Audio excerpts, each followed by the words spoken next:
रात के 12 बजते ही मेरी भाभी रोने लगती और अपने पति यानी मेरे भाई को कमरे से बाहर निकाल कर कुंडी लगा लेती थी। मेरा भाई मेरे कमरे में आकर सो जाता और मुझे उठकर अपने कमरे में जाना पड़ता। भाई से पूछती थी भाभी ऐसा क्यों करती थी, तो वे टाल देता और भाभी भी चुप हो जाती थी। और आज मालूम हुआ एक दिन शाम होते ही मैं भाभी के कमरे में छुप गई और इंतज़ार करने लगी। रात से 12 बजते ही वे रोने लगी तो भाई कमरे से बाहर जाने लगा और भाभी ने कुंडी लगा ली और अचानक से खिड़की। आज मेरे भाई की शादी थी और मैं बहुत ज़्यादा खुश थी कि मेरी भाभी आज घर पर आ जाएंगी। मैं बहुत दिनों से भाई की शादी की तैयारियां कर रही थी, पर आज वे दिन आ गया था। मैं बहुत ज़्यादा खुश थी और आखिरकार उसकी बारात का आज दिन था। मेरा इकलौता ही भाई था। मैंने सोच रखा था कि मैं उसकी शादी पर अपने सारे अरमान पूरे कर लूँगी, लेकिन शादी वाले दिन ही मेरी सारी उम्मीदों पर पानी फिर गया। जब भाभी ने आते ही कोई भी रस्म करने से इनकार कर दिया और सीधा अपने कमरे में चली गई। मैं और अम्मा एक दूसरे का मुँह देखते रह गए। हम मेहमानों के सामने बहुत शर्मिंदा हो गए थे। अम्मी मुझे और मेहमानों को समझाते हुए कहने लगी कि बच्ची थक गई होगी, रस्मों का क्या है, बाद में हो जाएंगी। मेरा भाई भी यही कहता हुआ कमरे में चला गया। अम्मा ने कहा था कि मुझे कुछ फल और दूध वगैरह उनके कमरे में पहुंचा दो, लेकिन मेरा मुंह बहुत ख़राब था इसलिए मैं नहीं गई थी। इसी हंगामे में रात के 12 बज गए थे। मेहमान धीरे धीरे घर चले गए थे। अब मैं और अम्मा ही घर पर अकेले बैठे थे। मैं अभी सोने के लिए अपने कमरे में चली गई थी। अभी मुझे अपने बिस्तर पर लेटे हुए 10 मिनट ही नहीं हुए थे, अचानक मुझे अपने कमरे पर दस्तक की आवाज़ आई। मैंने दरवाज़ा खोला, वहाँ पर मेरा भाई खड़ा था। मुझे कहने लगा कि मैं आज यहीं पर सो लूँगा, तुम अम्मा के कमरे में जाकर सो जाओ। मैंने उसे यूँ देखा जैसे कि उसका दिमाग ख़राब हो गया हो। अपनी शादी की पहली रात को अपनी दुल्हन को अकेला छोड़कर मेरे कमरे में सोने आ गया। मैंने उसे पूछने की कोशिश की कि क्यों तुम यहाँ पर सोने के लिए आए हो, मगर उसने मेरी किसी बात का जवाब नहीं दिया और मुझे कहने लगा कि मुझे नींद आ रही है, प्लीज़ कमरे से बाहर चली जाओ। मुझे अम्मा के कमरे में जाना पड़ा। अम्मा को मैंने जब जाकर बताया तो वे भी बहुत ज़्यादा परेशान हो गई। फिर कहने लगी कि ये हो सकता है कि इन दोनों में कोई लड़ाई हो गई हो, तुम फिक्र मत करो, सुबह उठते ही मैं ये मामला हल कर लूँगी। मामला हल करने की नौबत ही पेश नहीं आई थी, क्योंकि अगले दिन भाभी और भाई का रवैया बहुत ही दोस्ताना और अच्छा था। वे दोनों आपस में ऐसे बात कर रहे थे जैसे कभी कुछ हुआ ही ना हो। कोई रात की नाराज़गी वाला मामला उनके चेहरे पर नज़र आया नहीं था। हम भी बहुत ज़्यादा खुश थे। मुझे और अम्मा को भाभी और भाई की तरफ से जो फिक्र थी वे ख़त्म हो गई थी। मैं अपने कमरे में सोने चली गई और भाई अपनी बीवी के कमरे में चले गए। रात के 12 बजे फिर से भाई मेरे कमरे में आ गए और मुझे कहने लगे कि तुम अम्मा के कमरे में जाकर सो जाओ। आज फिर वे मेरे कमरे में आ गया। मुझे मामला कुछ ठीक से नहीं लग रहा था। मैं अपने कमरे से निकलकर अम्मा के कमरे की तरफ जाने लगी तो भाई के कमरे के आगे से गुजरते हुए चौंक कर रह गई। कमरे से तो भाभी के रोने की आवाज़ आ रही थी। मैं परेशान हो गई, शायद आज भी भाभी और भाई में लड़ाई हो गई है और भाई नाराज़ होकर मेरे कमरे में आ गए हैं और भाभी रो रही हैं। मैंने उसी वक्त जाकर अम्मा को ये बताया तो अम्मा भी परेशान हो गई थी। फिर कहने लगी कि अब तो काफ़ी रात हो गई है, अब मैं सुबह ही इन दोनों को पास बिठाकर बात करूँगी। सुबह नाश्ते की टेबल पर अम्मा ने जैसे ही भाई से बात करने की कोशिश की तो भाई चुप हो गए, क्योंकि कल की तरह आज भी भाई और भाभी की कोई नाराज़गी वाला सीन नहीं था। वे दोनों आपस में बहुत ही अच्छे से बात कर रहे थे, जैसे कि शादीशुदा कपल करते हैं। भाई भाभी की बहुत ज़्यादा तारीफ़ कर रहे थे और भाभी शर्मा रही थी। ये सब क्या था, मुझे तो कुछ समझ में नहीं आ रहा था। रात को तो इन दोनों का रवैया कुछ और होता है और सुबह उठते ही एकदम से बदल जाते हैं। शायद सुबह सुबह उनकी नाराज़गी ख़त्म हो गई होगी। कम से कम मैंने तो यही सोचा था और यही अंदाज़ा लगाया। नाश्ते के बाद भाई और भाभी घूमने के लिए निकल गए। कुछ देर बाद मैंने अपना व्हाट्सएप चेक किया तो भाई और भाभी ने अपनी तस्वीर स्टेटस पर लगाई हुई थी। वे दोनों एक दूसरे के साथ बहुत खुश लग रहे थे, लेकिन जाने क्यों मेरे दिल में एक झटका सा लगा हुआ था कि भाई और भाभी में कुछ तो गड़बड़ ज़रूर है, जो रात आते एक दूसरे से अलग हो जाने के बावजूद एक दूसरे से खुश हैं। ये हैरानी वाली बात थी और जितना सोच इतना उलझती जा रही थी। मेरी भाभी एक मिडिल क्लास घराने से ताल्लुक़ रखती थी। भाभी से हमने कोई दहेज नहीं लिया था, बल्कि ये शादी भी कुछ हद तक मेरे भाई की पसंद की थी। मुझे और माँ को तो कोई भी एतराज़ नहीं था, इसलिए हमने बगैर कोई एतराज़ की उसकी शादी वहीं पर कर दी। ना तो हम भाभी को अच्छे से जानते थे और ना ही भाभी के ख़ानदान को। मगर अम्मा को भरोसा था कि मेरे बेटे को किसी अच्छी लड़की से ही शादी करनी होगी। और अब मैं सोच रही थी कि ना जाने शादी का क्या अंजाम होगा। शाम को मेरा भाई और भाभी वापस आए तो भाभी ने हाथों में बहुत सारी शॉपिंग के थैले लिए हुए थे। इसका मतलब ये था कि भाई ने उसे दिल खोल कर शॉपिंग कराई है। रात का खाना खाने के बाद वे अपने कमरे में चले गए और उस वक्त रात के 10 बज रहे थे। मुझे अपने कॉलेज का कुछ काम मुकम्मल करना था, इसलिए मैं टीवी लॉन्च में बैठकर अपने नोट्स बना रही थी कि रात को ठीक 12 बजते ही मैंने देखा कि भाभी ने मेरे भाई को कमरे से बाहर निकाल दिया और दरवाजे की कुंडी लगा लिया। मेरे भाई ने मुझे शर्मिंदा होकर देखा और कहने लगा कि मैं तुम्हारे कमरे में सोने जा रहा हूँ, तुम्हें जब नींद आएगी तो तुम अम्मा के पास जाकर सो जाना। यानी आज तीसरी रात भी वही ड्रामा हुआ था और वही तमाशा लगा हुआ था कि भाभी ने भाई को मेरे कमरे में सोने के लिए भेज दिया और खुद अकेले सो गई। लेकिन आखिर उसने ऐसा क्यों किया था?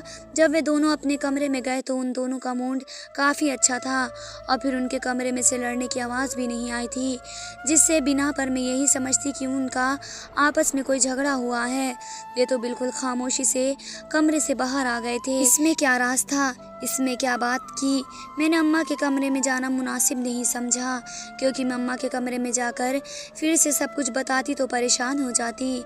मैंने रात वहीं गुजार दी, लेकिन एक बात मैंने नोट की थी, मुझे भाभी के कमरे से हल्के हल्के रोने की आवाज़ आती थी। शायद भाई को कमरे से निकालने के बाद भाभी को पछतावा होता होगा, इसलिए वे रो रही होंगी।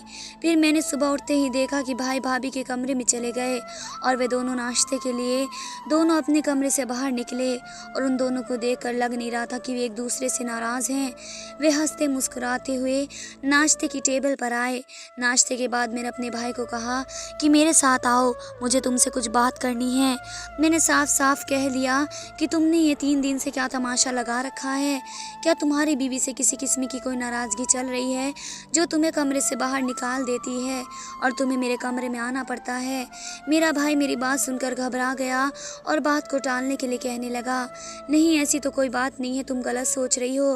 वे साफ मुकर गया और मुझे वजह बताने पर तैयार नहीं था। मैं गलत नहीं सोच रही थी, मुझे लग रहा था कि इन दोनों के बीच कुछ गलत चल रहा है, क्योंकि 1-2-3 दिन की बात नहीं थी, वह तो अब रोज़ का रूटीन बन गया।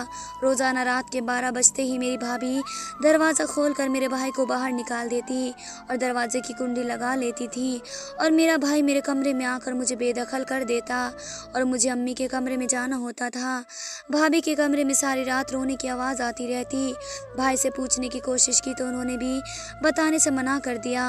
भाभी उनसे पूछा, आप क्यों ऐसा कर रही हैं? अगर उसे यही सब कुछ करना है तो उससे शादी करने की क्या ज़रूरत थी? मैंने भाभी को बहुत ज़्यादा बातें सुनाई, लेकिन उसने मेरी किसी बात का जवाब नहीं दिया और चुप करके मेरी बातें सुनती रही। मुझे उस पर और ज़्यादा गुस्सा आया। मैं भाभी से पूछ रही थी और ये मुझे जवाब ही नहीं दे रही थी। दूसरी तरफ मेरे भाई का भी यही रवैया था, दोनों ये मिलकर कुछ बात छुपा रहे हैं। रात को ही अलग अलग कमरे में सोते हैं और सुबह उठते ही इनमें आपस में ऐसी बन जाती है कि कोई देख कर कह नहीं सकता कि मेरी भाभी और मेरे भाई को कमरे से बाहर भी निकाल सकती हैं। दोनों रोज़ सुबह घूमने निकल जाते थे और सारा दिन गुजार शाम को वापस आते थे। मोहल्ले वाले रिश्तेदार उनकी मोहब्बत की मिसाल ही देते थे, लेकिन वे क्या जानते थे कि रात को क्या तमाशा होता है। ये तो सिर्फ मुझे और अम्मा को ही पता था। अब माँ बेचारी भी भाभी और भाई की वजह से बहुत ज़्यादा परेशान थी और उसने भी कई बार इस मामले को सुलझाने की कोशिश की, लेकिन भाभी अम्मा से यही कहती थी कि माँ जी, हमारे बीच में किसी किस्म की कोई नाराज़गी नहीं है, आप फिक्र मत करो, हम अपने मामले को खुद देख लेंगे। और भाई ने भी यही कहा कि मुझे तो अपनी बीवी से कोई मसला नहीं है, आप लोगों को क्यों है? सच बताओ तो मुझे भाभी पर शक होने लगा था। ज़रूर कोई बड़ी बात है जो मियाँ बीवी हमसे छुपा रहे हैं। मैंने इस बात की तह तक जाने का फ़ैसला कर लिया और भाई और भाभी पर नज़र रखनी शुरू कर दी। उनकी शादी का हनीमून पीरियड ख़त्म हो चुका था और ऑफिस जाना शुरू कर दिया था और मैं भी सारा दिन घर पर ही रहती थी। हमारा छोटा सा कारोबार था और मेरे बाबा की वफ़ात के बाद मेरे भाई संभाल रहे थे और मैं भी कभी कभी उनके साथ दफ्तर चली जाती थी। लेकिन अब मैंने यही सोचा था कि अब मैं घर पर ही रहूँगी, भाभी पर नज़र रखूँगी और देखूँगी क्यों ऐसा क्या करती हैं जो गैर मामूली हो। लेकिन मुझे 1 हफ़्ते की रूटीन के बाद भी कुछ भी गैर मामूली नहीं लगा था, ना ही मुझे उनकी किसी हरकत पर शक हुआ। फिर ऐसा क्यों था कि वे भाई को कमरे से बाहर निकाल देती थीं। एक दिन मैंने छुपकर उन दोनों की बातें सुन ली। हालांकि मेरा कोई ऐसा इरादा नहीं था, लेकिन मैं उनके कमरे के सामने से गुजर रही थी तो अपना नाम सुनकर मैं रुक गई। भाभी मेरे भाई को कह रही थी कि तुम्हारी बहन है, हम दोनों के पीछे ही पड़ गई है और उसे हर वक्त यही जानना है कि रात को 12 बजे मैं तुम्हें कमरे से बाहर क्यों निकाल देती हूँ। तो तुम अपनी बहन को साफ लफ्ज़ों में समझा दो कि वह हमारे मामले से दूर रहें, या फिर उसकी शादी करके उसे कहीं रुखसत कर दो ताकि हम आराम और सुकून से ज़िंदगी गुजार लें। मुझे बात सुनकर बहुत ज़्यादा गुस्सा आया, लेकिन मुझे ऐसा लगा कि भाई मेरी हिमायत में कुछ बोलेंगे। लेकिन जब भाई की बात सुनकर मैं हक्का बक्का रह गई थी। मेरे भाई ने भाभी को ये कहा कि तुम फिक्र मत करो, मैं उसे समझा दूंगा। और फिर वाकई मेरे भाई ने मुझे उसी शाम अच्छे से समझा दिया और कहा मेरी बीवी मेरे साथ कैसा भी सलूक करे, तुम्हें मेरे मामले में बोलने की ज़रूरत नहीं है। मैं भाई की बातें सुनकर रो पड़ी थी और मैंने फ़ैसला कर लिया कि अब मैं उनके मामले में नहीं बोलूँगी। मेरी यूनिवर्सिटी की क्लास शुरू हो गई थी और मैंने वहाँ पर जाना शुरू कर दिया। भाई और भाभी का वही रोज़ का था, लेकिन मैंने भी अपने कमरे को छोड़कर माँ के कमरे में ही शिफ्ट हो गई। दूसरे वाले पोर्शन में 3 कमरे थे, एक ड्राइंग रूम और किचन था, इसलिए नीचे तो मैं अम्मा के कमरे में ही सो सकती थी, वरना तो मुझे ऊपर जाकर सोना पड़ता। मुझे अकेले वहाँ पर डर लगता था, इसलिए मैं मजबूरी में अपने कमरा अपने भाई को देकर अम्मा के पास सो जाती थी। मुझे ये भी टेंशन होती थी कि भाभी सारी रात क्यों रोती हैं, लेकिन खैर मैंने इस मामले से सोचना ही बंद कर दिया। एक दिन ऐसा हुआ कि यूनिवर्सिटी से आकर मैं बस बैठी थी, मैंने सड़क पर अपनी भाभी को एक लड़के के साथ देखा। बस चल रही थी, वरना मैं ध्यान से देखती भाभी के साथ कौन था। मैं घर पर पहुंची तो मेरे जाने के आधे घंटे बाद ही मेरी भाभी ने घर पर आ गई। मैंने उनसे पूछा कि भाभी तुम कहाँ पर गई थी, तो कहने लगी कि मैं तो अपनी माँ से मिलने अपनी माँ के घर गई थी, अभी गाड़ी से मेरा भाई भी मुझे छोड़ कर गया है। पहले मैंने सोचा कि शायद वे भाभी का भाई होगा, लेकिन जब मैंने उनको देखा तो वे सड़क पर पैदल चल रहे थे और उनके पास गाड़ी नहीं थी। मैं कुछ गलत तो नहीं थी और मैं कुछ गलत सोचना भी नहीं चाह रही थी, लेकिन मेरे दिल में गलत हालात खुद ही आ रहे थे। 4 दिन के बाद मैंने फिर से भाभी को उसी लड़के के साथ देखा था। अब तो मुझे पक्का यकीन हो गया कि ज़रूर मेरी भाभी का अफेयर चल रहा है। इसमें मेरे भाई से लालच में शादी की होगी, क्योंकि भाभी ने भाई को दिल से कबूल नहीं किया है। मेरे भाई को ये रोज़ कमरे से बाहर निकाल देती थी। मेरा भाई तो दिल से मोहब्बत करता था, इसलिए उसकी हर बात मान लेता था और वह जैसा कहती थी वैसा करता था। मैं इन दोनों की तस्वीर खींच ली ताकि सबूत के तौर पर अपने भाई को दिखा सकूं, लेकिन एक तस्वीर के बिना पर मैं ये साबित नहीं कर सकती थी।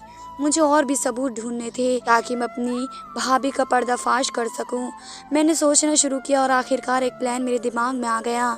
मैंने यूं किया कि मेरे भाई और भाभी के कमरे में आने से पहले 10 मिनट पहले ही मैं उनके कमरे में जाकर छुप गई।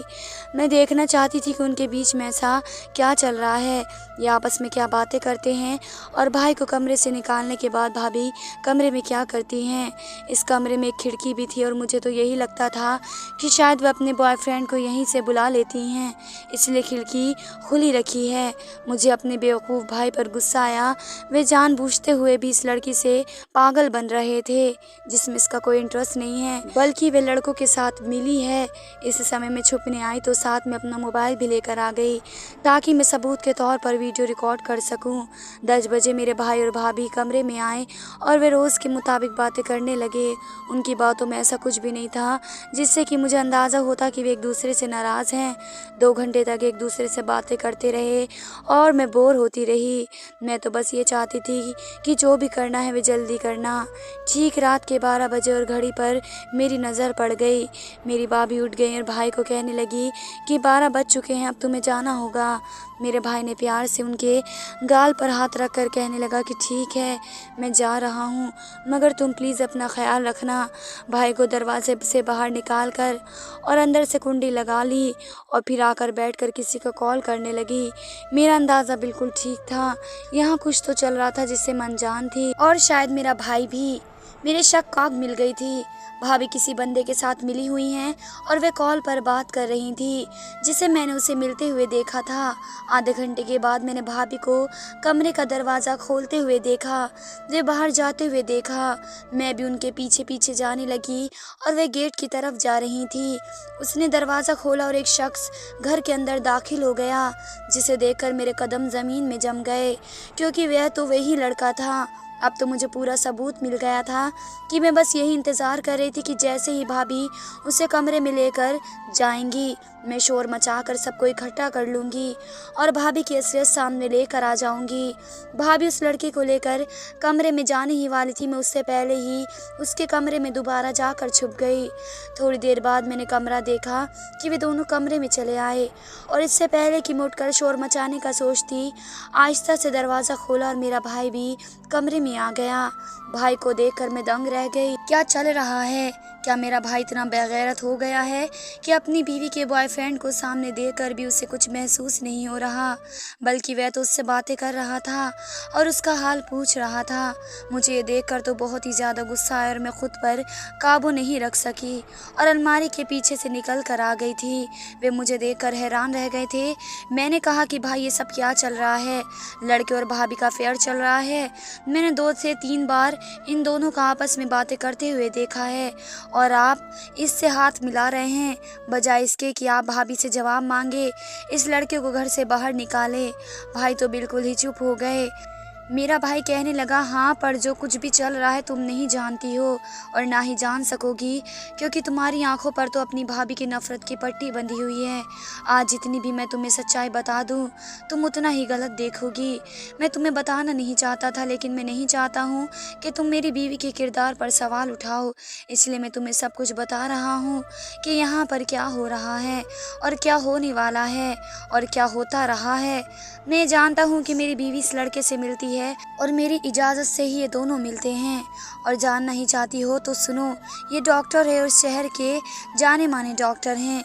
मेरी बीवी शादी से पहले ही इनकी पेशेंट थी और इसलिए शादी के बाद इलाज करने के लिए ही यहाँ पर आते हैं। मैं भाई की बात सुनकर सोच में पड़ गई कि कैसा इलाज? भाभी को क्या हुआ है? तुम्हारी भाभी को खून की बीमारी है। साल में लगातार 2 महीने उनको पाबंदी से अपना खून साफ कराना पड़ता है और ये अमल तकलीफ का होता है। ये तो मुझसे शादी भी नहीं करना चाहती थी, मगर मैंने ही ज़बरदस्ती शादी के लिए राज़ी किया था। मैं नहीं चाहता था कि तुम्हें और अम्मा को इस बात की बीमारी का पता चल जाए, इसलिए मैंने ये ड्रामा करने का सोचा। जैसे ही मैं कमरे से बाहर निकलकर तुम्हारे कमरे में जाता और तुम अम्मा के कमरे में चली जाती तो ठीक आधे घंटे बाद हम डॉक्टर को बुला लेते। मैं दोबारा बेगम के कमरे में चला जाता था ताकि उसके साथ रहकर उसका हौसला बढ़ा सकूं। खून साफ करने का अमल बहुत ही तकलीफ देह होता है, इसलिए तुम्हारी भाभी पूरी रात रोती रहती थी। मैं शर्मिंदा हो गई, भाभी तो बीमार हैं और मैं इतनी आगे चल गई थी कि उसके किरदार पर शक कर रही थी और उस पर शक करने लगी। मैंने अपनी भाभी से माफ़ी मांगी तो उसने मुझे माफ़ कर दिया। मेरा भाई मुझसे कहने लगा कि जैसे ही 2 महीने तक उनका खून साफ हो जाएगा तो ये काफ़ी अरसे तक ठीक हो जाएंगी और इसी दौरान हम भाभी का इलाज जाकर कहीं बड़े दूसरे डॉक्टर से करा लेंगे। कुछ अरसे के बाद भाभी के साथ भाई बाहर चले गए और मुझे दफ्तर संभालने के लिए दे दिया और भाभी का इलाज कराने लगे और बस मैं ही यही दुआ करती हूँ कि मेरी भाभी जल्दी से ठीक हो जाए और अच्छे से ज़िंदगी गुजार सके। धन्यवाद दोस्तों।